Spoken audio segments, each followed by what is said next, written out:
Installing a front VGA and diagnostics assembly.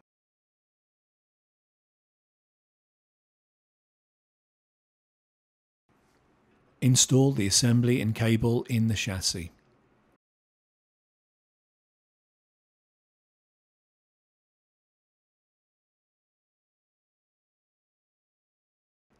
Secure the assembly and cable guide with 4 screws.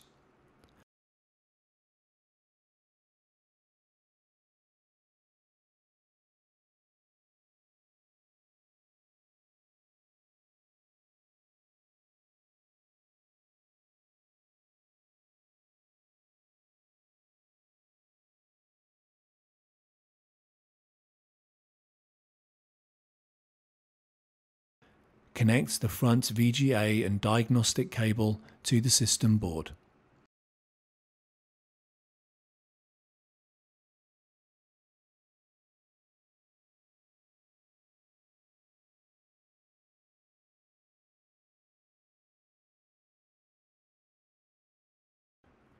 Install the fan cage assembly.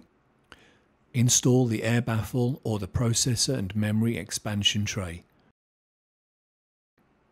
Install the top cover.